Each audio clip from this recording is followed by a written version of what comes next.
So welcome, first of all, welcome everyone who's obviously joined me over from the video I did with Matt about the M3 comp. So today, well, this whole video is going to be about a special looking caddy with a TFSI lump inside.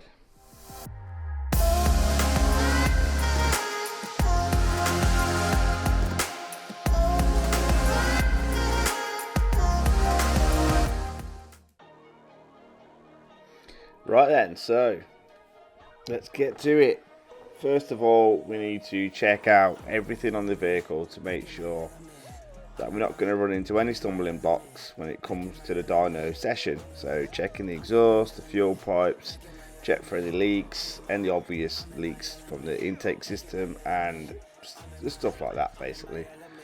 These have a recirc which never shows up if it's leaking on a smoke test, so we just whip these out.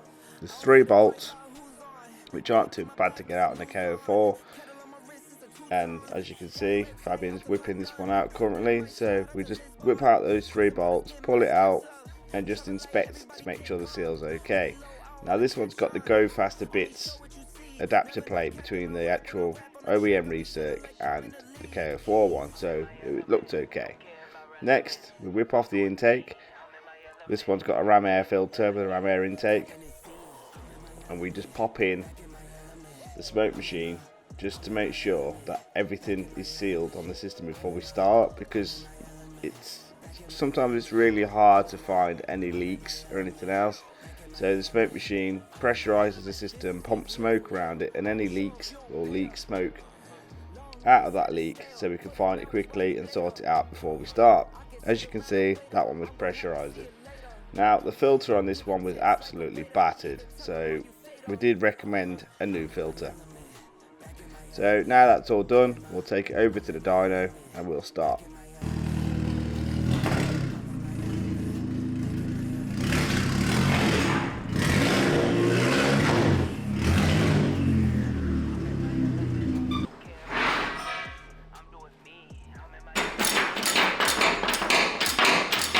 Over to the dyno for the caddy. Oi. So these engines are pretty basic, I suppose. Like there's not a lot going on when it comes to the tuning side. So not too bad really. It's on the dyno in a minute. There's a few things he needs to change just to get kind of going. We've had to put a battery on it, as you can see. Took the one off the Altair just so I can get this session out of the way. A few of the common checks on these cars you're going to have. You've got the DV. These split on the inside, so you take the 3 bolts out, pull it out, and then you'll have the DV in there. So I'm going to check that. You've got, you'll smoke test it just to make sure that all the pipes and all that are all sealed and not leaking anywhere. It sounds good on tick over, so that's a good start. You've got the high pressure fuel pump, we've done the internals on that. So I'm hoping it'll have done the cam follower as well. And that's it really, just tidying it all up. It's got an obvious exhaust rattle on the back, as you can hear that. And it's also gone straight through, as you can see from the video, from the part of the video just before this one. I wouldn't recommend going straight through on these. 2 reasons. 1, they're very loud, which is just going to do your head in. And 2, these actually lose a lot of mid-range torque when you've got a long straight through exhaust, but they actually prefer to have a bit of back pressure, so it's always good to have something in there for the mid-range torque too. So we'll see what it makes. It's got an anti-surge core, looks like a ram air intake, high pressure fuel pump upgrade, a front mount upgrade, so you can see that. It's the engine is out of a BWA, so I think it's a Cupra, and it's running a KO4. Obviously this started live with the PD105 and it's dropped in a 2-litre TFSI engine. It's quite low in there, see? So see what she does. Right, so we are in and just getting warmed up. So first things first, just going to check the car out with VAGCOM just to make sure that everything is okay. Right, so engine get all the coding stuff. This is probably immobilised and defeated, so let's move all the clocks over. So we've got coolant pump control circuit, camshaft time and adjustment, low pressure fuel reg, power supply. So not great ones. The ones that really stand out to us today, I mean, we've been on here a while, it's not quite up to temp yet, so that's a bit of a worry. We've also got camshaft time and adjustment, which means that the timer could be out or you've got oil pressure problems. So that's one I need to look further into. And we've got low pressure fuel reg. I know what this one is. It's because he had a crimped fuel line at the back, which is what's killed that off. So clear codes for now. See what comes back. Nothing at the minute. So let's go in and have a look. So with VADCOM, you can look at all the different parts of the engine base and what the sensors are saying. So we've got measure blocks. One. So coolant temp, as you can see, is quite low. Lambda control isn't the greatest, but I have just reset the trims. So when you reset the full codes on these, it resets the trims. So long and short will be kind of getting their balance again. So we had a camshaft position. I mean, that's not horribly out. Might have a bit of a weak chain.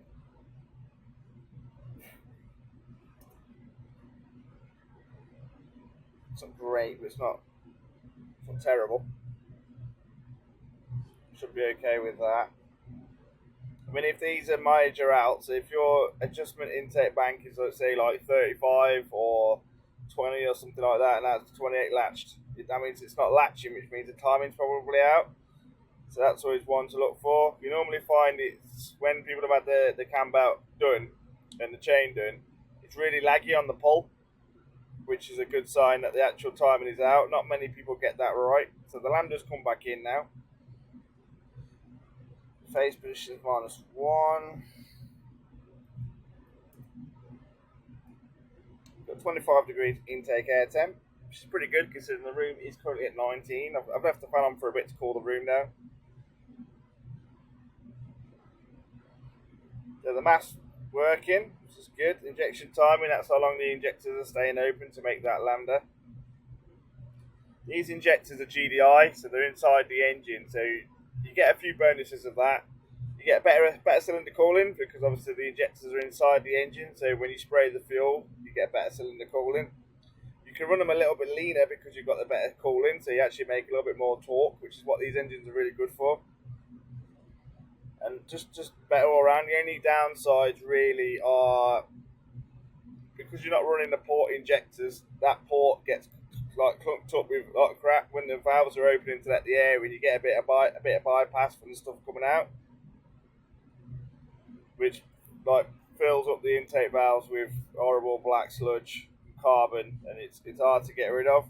It is a removal job to clean them properly, but it is what it is. That's kind of across most of the GDI engines. The Mark 7s you're okay with because they run MPI and GDI, so you've got the port injectors spraying into the ports and you've got the GDI spraying straight into the engine, so it kind of cleans it out a little bit better. So we're looking okay. So I don't log using that, I log using advanced. So, and you can save profile, so if I load selection from file, I've got my generic ones just to latest general, just as an overview, and if you see a problem anywhere you can dig deeper into that problem. So that is that setup. So we've got load simulation, no measure engine power, I use this every day as well, still got it wrong. Petrol, turbo, manual, no slip, front wheel drive, 400 brakes, give me a bit faster, din, continue. So you set the revs up, so you have to set the dyno to the car.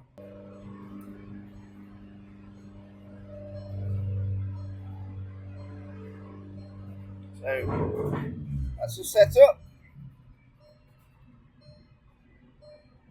Now I might have to do a lot with the sound on the run, so I'm not really going to be doing any talking during the run, just for the simple fact is you ain't going to hear me. So VADCOM is all good to go. You can switch it to turbo so you get more data points, and then I'm going to go log and then set that to the car I want. So Caddy 1 code 4 anti-surge. I've already done a base file for this because this car's been before, and we had a crimp in the fuel line, so we couldn't really do much with it, with what we had, so it kind of put us back a bit, but here we go. So dyno's on, fan com's on, let's go.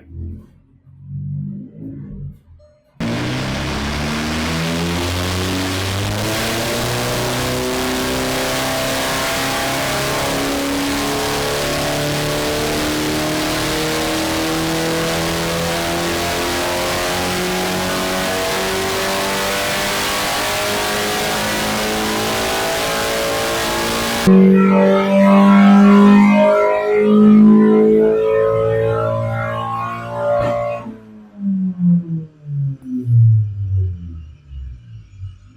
the fuel trims are still quite high. It's not ideal. We're only running low boost. Let's go have a look at that log. I use Log Viewer for logs.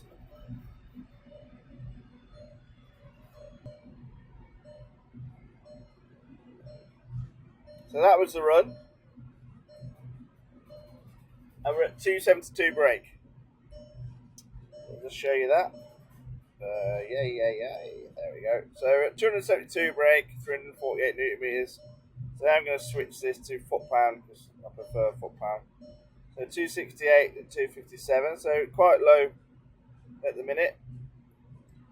Now what we're looking at here is everything that the ECU is doing, the basic terms. So we've got the RPM, which we need to know where we're getting problems so we can adjust stuff. So we've got lambda control 23%, which isn't great. It has got it as such. We're not running like the max trims, but it's still not ideal, especially at this lower boost. So we'll look at that. Intake adjustment on the cams, boost pressure actual. So we've got 124, 125, 135, so we've got a bit of a differ there. Boost pressure control. So this is the N75 valve, so it's basically the boost control valve, which leads to the turbo, or leads to the wastegate, which opens and closes that wastegate. The ECU control, I've capped it at 40% because they had a fuel issue. It looks like I was just about within the fuel issue, so we're only running at, what, 800 millibars over.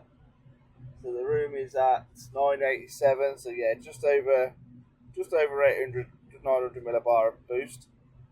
So I'm going to pull up the map with B flash. I'm going to have a look, see what the crack is. So this is B flash. So what I want to do is read the engine. It's going to do a virtual read.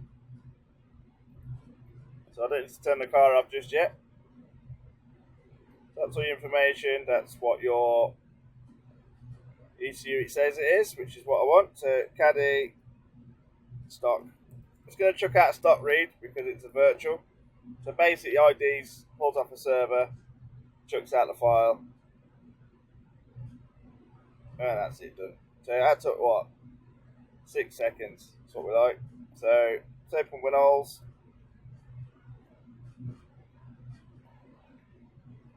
Get that Caddy file in there. Let's have a look. So yep. Cancel the one above. So I was at 40%, so it's the last one I did on this software.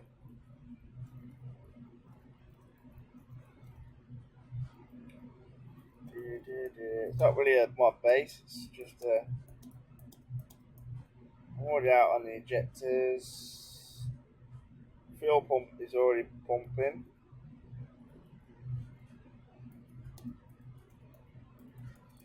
Right.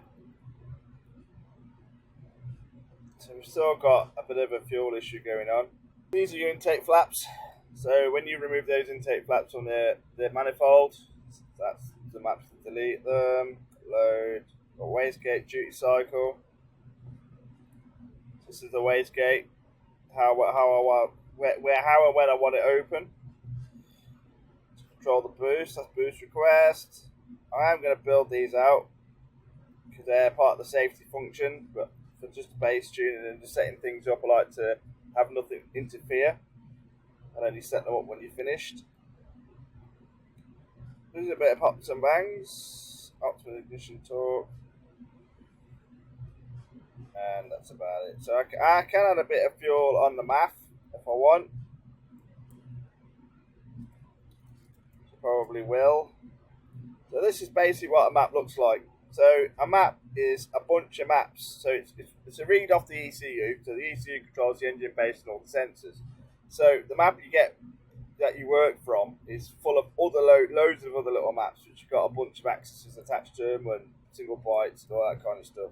So the whole idea of setting cars up is to manipulate these maps and flash them to the ECU. So when you flash them to the ECU, you're overwriting all the data that's currently on the ECU, so the ECU can't go back. There was people in the past that said like, oh, my maps come off and things like that. A lot of that was down to people like Revo who had these maps set up with a valet mode. So you grab a map, like they would use the LDRXM, which is these here, and then they'd have one, say, which is completely stocked out, so they'd be like that. And then what would happen is these would be used based on the SBS switch, but they had another bunch that they used to use. And then when you took that battery off or something went wrong, or you put it in valet mode, the ECU would default to this one, which would actually be a little bit less than stock because you've adjusted all these other maps like fueling, timing and things like that. They're only adjusting load. So if you just adjust the load, you're still going to be slightly above because you've got better fueling, better timing, all that kind of stuff. So they set this a little bit lower. So this map was set lower. So then you thought that you was on a stock map when you wasn't. You were just on a stock setting of the map. So that kind of like, it's that. Now, issue is here, as I have no fuel. Yet I am on the duration of the injectors and all sorts of stuff when I shouldn't really be, especially at 260 brake, 270 brake. So what I might do is just run it again, just to be 100% sure. And if that is the case, I've still got some work to do in this map anyway. Still quite a lot of work to do, but I've got to build all these out. I've got a little bit of fuel I can add based on the map if I wanted to. I shouldn't really need to. That's the problem. Like, you can adjust maps to kind of like do what you want it to do, but if you don't need to, if you shouldn't need to do it, there's obviously an issue. And if you go fix that issue further along the line that I've mapped around, then you can end up twice as bad because I've mapped around an issue that you fixed and now your map's wrong again. So it's always good to get a good foundation before you start tuning any car like this. So what I'm going to do, I'm just going to run it again. I always try and stay on the same logs. It looks pretty decent on idle. Let's have a look what the fuel pump's doing. The fuel pump's not bad. It's managing to do what I'm asking it to do. And 40% is pretty good on idle for 50 bar. So interesting. Let's go again. So we'll log this car again.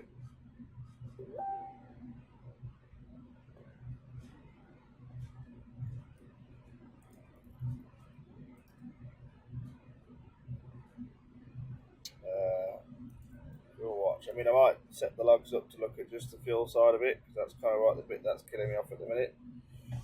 But let's see. Right, 2 seconds.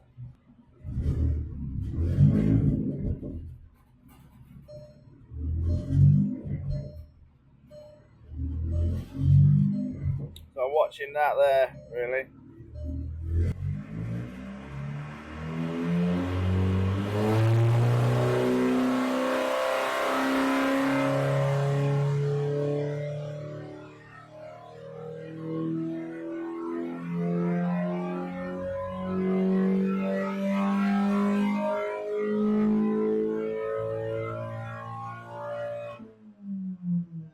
Crap.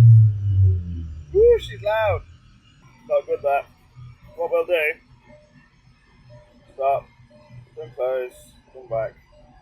I'm going to run, just watching fuel. So I'm looking at how long the injectors are staying open for to make that fuel up. If they're getting pinned, then they ain't going to do no more.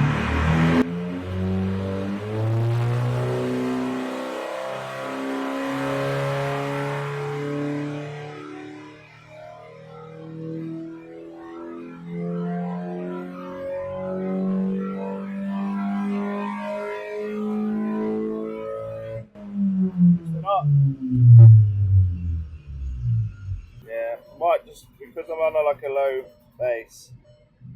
I think I'm going to stop mid 8. So I'm going to build this out to my normal base and then hit it again. Because I'm not really using a lot of the injectors. It's only running 5, so it got to about 8. So let's build this out. A few moments later. Right, so we're back. So I've done a couple of pulls kind of off camera just to set this car up a bit because it took some setting up to get somewhere. I won't even say somewhere near yet. It's just somewhere better than it was. So I've adjusted all the fuel tables, set up all the stage 2 plus map profile, and added a lot of safety because I'm not 100% with this car. I just get this weird feeling that there's something not quite right.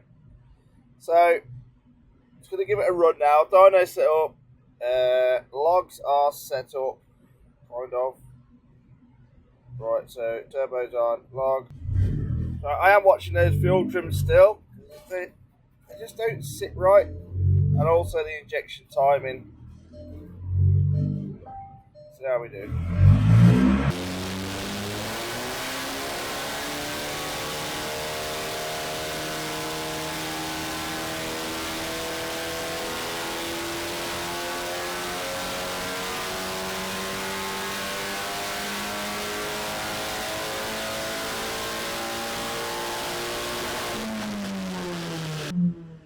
Right.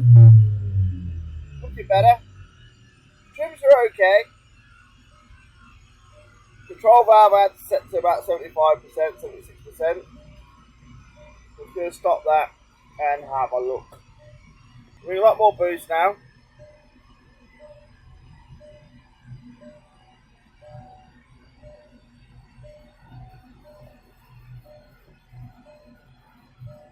So trims now we're at still quite high. Like 16, 13. I've got the injectors wide open. As you can see. So loads there. Injection timing. As you can see, I'm at like about 8 degrees, like wide open now. And yeah, I'm still. Comes okay. Boost, I'm still not, I'm not like. And quite high, I'm not chugging it out as much. Rail sits nice. All the cams are nice. Intake air temp is a bit high. It's probably what's holding me back. I'm at 58 degrees in intake air temp in a 22 degree room, so it's 30 degree above ambient, so it's not ideal. 38, 36 degrees. And I'm sitting currently at 331. So 331 brake and 339.6 foot-pound. So fast car, don't get me wrong, but that's kind of like stage 2-ish kind of power. I don't think I'm going to be able to push much more out of this car because of those intake temps. So what'll happen is as soon as I get to about 60 degrees, the car's going to have a hissy fit and it's going to start pulling the life out of the tune. So it's just open. Where's that going? I want that. Why not give me that?